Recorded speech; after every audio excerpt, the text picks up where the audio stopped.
Welcome to the Game Week 29 video. Now this week kicks off with probably the biggest North London derby in 25 years, Tottenham vs Arsenal, and both these teams come from very disappointing defeats midweek.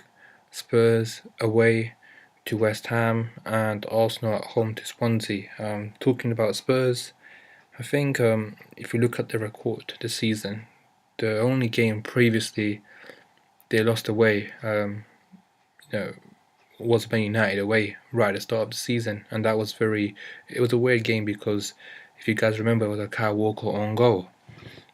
But against West Ham, they didn't, for me, in the first half, play well at all, and the second half they had chances, and I think West Ham away is going to be a tough game for most top teams in the Premier League, and notably Arsenal do have them remaining the fixture list. I think even Leicester have got them as well, so it's a tough place to go to, and I do think that teams will struggle there.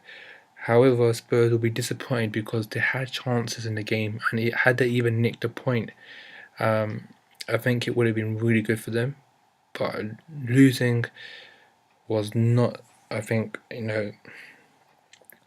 part of the plan, because this potentially means that if they lose the game against Arsenal, Arsenal them are even, and it's back to that kind of old situation of Spurs are doing well, they're above Arsenal mid-season, and eventually Arsenal catch up and then overtake them. So I think this is a big result, the West Ham defeat, but there's no better way than forgetting about the game, than beating your arch rivals. And similarly for Arsenal, really got caught out against Swansea, 1-0 ahead, and everyone will be discussing, there was a foul on Ozil, but when you switch off the way they did, then Swansea punished them correctly. And the second goal, the way I see it is, I think Czech was injured for that goal.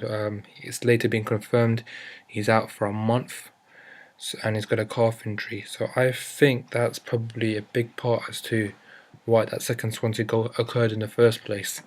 But big game for Arsenal as well. I think it's it's 4 games without a win and 3 consecutive defeats, and nothing really there to say that Arsenal are going to turn this around, because anything that was a good sign. Wenger took off Joe Campbell within the hour marker, and that was a weird decision because if you watch the highlights, he was the only player that seemed to have any life about him. Now, both teams come back from disappointing results. Arsenal are currently in bad form, you could say. Spurs, on the other hand, you could say the West Ham game is just a blip, and they can turn things around. But this is a massive game in terms of players. Now, both these teams have fixtures next week, and I should point out that several teams do not have fixtures in game week 30. So this is important to consider when you're buying players for this particular game week. Now at Spurs, Wimmer at 4.6. I think he might be worth 4.7 now. He's probably the most guaranteed player you're going to get for the cheapest price at Tottenham, in my opinion. And other than that, you have the offensive players, and for me, I think Eriksen, Kane, those are the players that really appeal to me. Arsenal, on the other hand, with Czech out for a month, there is no doubt Spina, I think at 4.7, is definitely worth a shout. You have Gabriel at 4.3. He will look like he will be playing because Koscielny is injured, and it looks like Wenger's preferring the Koscielny and Gabriel centre-back partnership as his first team. Along with that, offensively, I would say Ozil and Sanchez are your best shouts, if I'm honest. I think Wenger will play around. I do think Welbeck will start, but I think he might play around, and that risk is just not worth it for someone who's playing in fantasy because you don't have unlimited transfers. Where do I see this game ending up? So I've discussed the players in both teams. I just don't know. I think this is such a tight game. Tight in the sense that you would think theoretically Spurs will win this game because Arsenal are in such bad form, but it's just one of those things. If Arsenal turn up and they play to the level they have shown this season, then you potentially have a great game and might see goals galore in this game. I don't know if both teams can actually keep clean sheets, but it's going to be a fascinating game. I think I can't really call it. I really cannot call it, and this is me as an Arsenal fan. I think the one thing I will say is the consequence. Whoever wins this game, I think, will definitely produce a very negative impact on their opponent. So I think if Spurs win, I think that's Arsenal out of the title race in my opinion. And I think if Arsenal win, I don't think Spurs are necessarily out of the title race. I just don't think that they are going to win the league because this is the type of game where they have to turn up, if you know what I mean. So enough about this game. Let's go to the 3 o'clock kickoffs. We've got Chelsea and Stoke, and Chelsea have been in very good form on the hitting, and winning 2-1 away to Norwich. Hazard got an assist as well, and we saw Kennedy get the goal as well.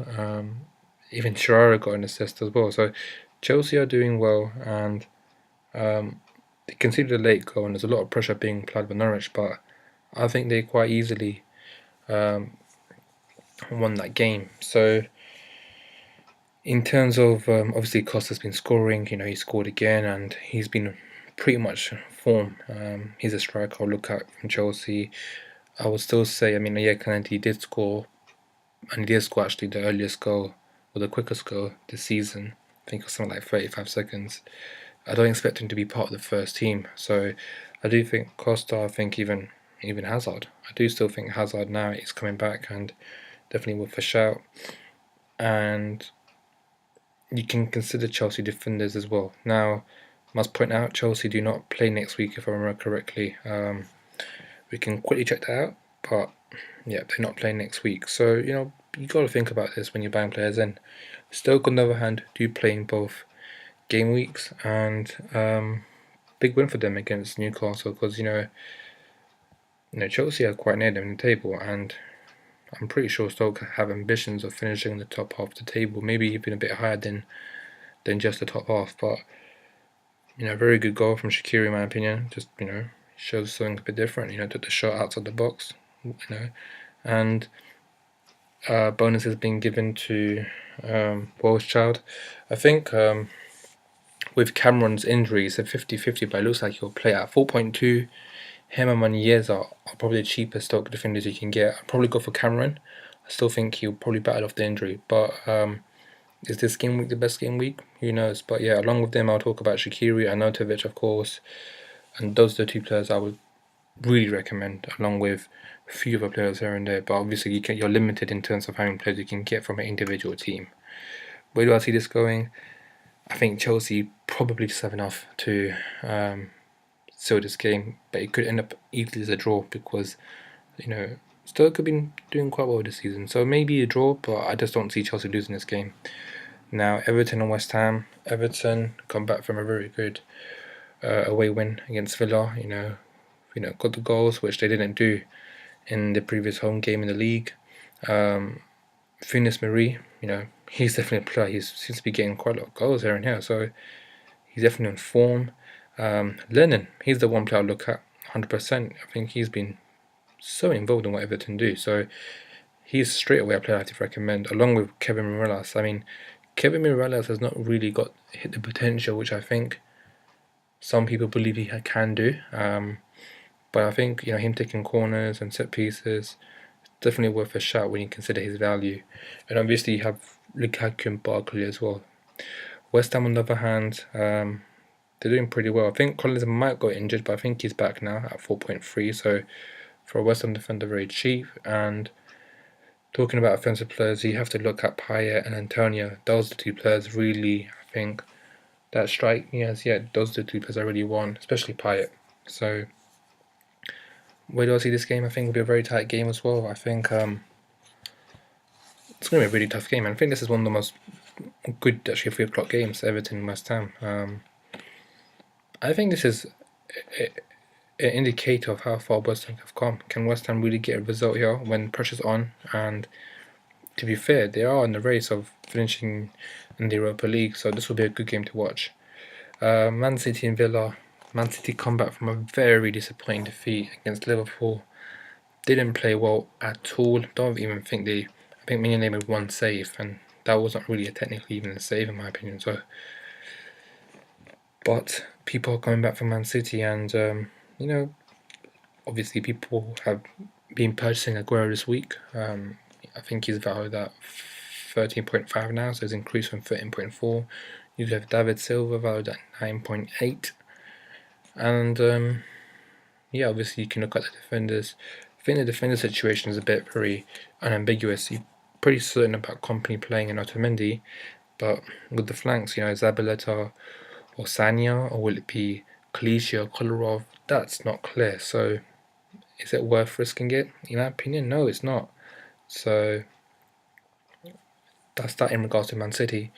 Villa, on the other hand, disappointing 3-1 to Everton, and I really don't see things turning around. Last season, Aguero got a hat-trick in this game, and I can see things actually repeating in itself. I do think Aguero was probably scoring another hat-trick in this game, if I'm honest. I just don't see how things at Villa Park can really change. So I'm going to go for a Man City win. Newcastle and Bournemouth. Newcastle come back from a very disappointing defeat against Stoke. A draw might have been a good result, but to lose it 10 minutes ago, big blow. In terms of players, I mean, defensively, you have to say Taylor at 3.8 is one of the best options if you're looking for a Newcastle defender at cheap value. You have, the other occasional players like Wijnaldum and Mitrovic, but Newcastle have not been doing that well offensively, so I will actually look at the defensive options of Newcastle. Similarly, again, Bournemouth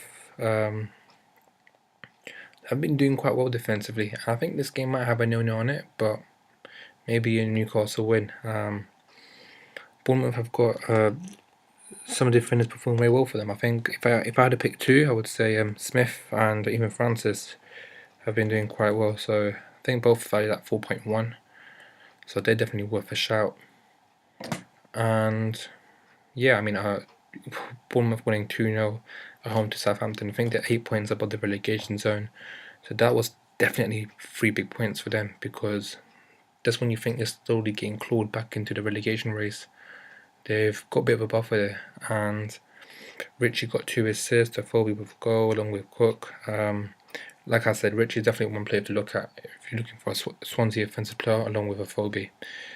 Like I said, Southampton come back from a disappointing result, but they have fixtures coming up, which I think they can turn it around, and this is potentially one as well. Target at 3.8, definitely worth a shout. I think he probably will start this game because we had a midweek fixture, so quite a lot of minus rotated players. Sunderland, on the other hand, managed to get a draw, home to Palace despite taking the lead. Conceded 2 goals to Wickham, and a really good goal from Bruni, to be honest. Got them a point, but there's no doubt Sunderland are still in the relegation race, and this is a big game. And where do I honestly see this going? It's going to be tough. I think depends what Southampton turns up, but I can potentially see Southampton winning this game, unfortunately. Swansea and Norwich, obviously, Swansea will be very buoyed from their win, especially when you consider they've rotated quite a lot of defenders. The manager was ill at hospital. You've got to take these things into perspective. It's a good result. I would say defensively, Rangel looks like he'll come back at 4.1. Definitely worth a shout. At midfield, Siggy Sigurdsson had a very good game as a second half substitute at the Emirates, so I'll definitely look at him. And obviously you have Andre Ayew as well. Now, Norwich, on the other hand, despite scoring,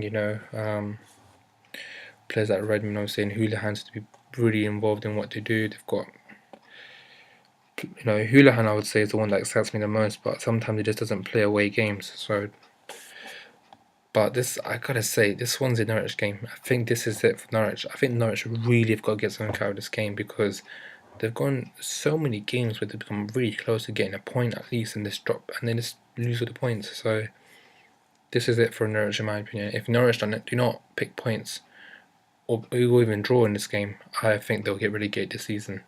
So this is a massive fixture for them. This is a 5:30 game. Watford and Leicester. I think Watford actually dominated Manchester United, and Igalo did everything. He did everything. He even did the hard part, just couldn't score. So I think Watford are bound to score against Leicester. Leicester, on the other hand, will be disappointed with the 2-2 draw, but at the end of the day, they didn't lose the game, and I think if you look at everything in general, they actually played very well. They could have easily scored a 3-2, and I think it's positives for Leicester. So depending on how the Spurs and Arsenal game go, I think it will be interesting to see their mind and how they approach this game, because obviously Man City play as well, and if there's a draw in the Spurs Arsenal game and Man City somehow drop points as well, I'm pretty sure Leicester will take that as a big confidence boost to really make a statement and increase the lead. I, however, don't see Watford losing, so I look forward to watching this game, but I just don't see it happening. Palace and Liverpool, Balassi came back, seems to be getting involved. Wickham, unfortunately, looks like he's injured, so even despite getting 2 game weeks in a row, he's got 13 points. He might not be available for purchase, really, because he's not really available to play, is he?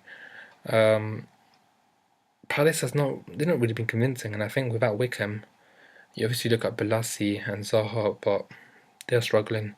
Liverpool, on the other hand, really impressive performance. Milner, Firmino, Lallana, you've got Coutinho, so these players are all Sturridge. These are the players that you think, they add a little bit of spice, a new dimension to Liverpool. So for me, Firmino is definitely worth a shout. The only thing I would say is he's not available for next week because Liverpool don't play next week. Don't play in game week 30, but he's worth looking at along with Coutinho, in my opinion, and even Milner, someone Lallana, depending on your value, should be worth considering if you're looking for a player around that price range. Now, lastly, West Brom Man United, as I said, West Brom will be very, it's a very positive point away to Leicester. Thought they played quite well actually, and Man United, on the other hand, totally dominated, but they got the 3 points from Manta's free kick. So, in terms of specific players, with West Brom, obviously Rondon, Perino, Garner seems to be getting a few goals, so he seems to be getting some confidence, but I still think Perino's the one, considering he most likely will have the penalty kick. And for Man United, Marcus Rashford, there's been a lot of discussion about him, and at 4.6, I've got to say, he's definitely worth it at 4.6. Martial is back, so you have to consider him as well, in my opinion. So that's pretty much it. I think the defenders for Man United, I'm not so sure if they can keep a clean sheet. I think they were very lucky actually to keep one against Watford at home. So that's pretty much it. But yeah, before I go, just want to make a point that really do look at the teams from, the players. Do look at the teams of the players, you're getting in the same week, because next week several teams do not play. In fact, 8 teams don't play. So that's significant, and you do want to make sure you have a starting 11 for this game week, because afterwards things come easier. So this is the game week which you kind of need to struggle for, but it'll be worth it. So that's my sincere tip to you guys, and good luck for the game week.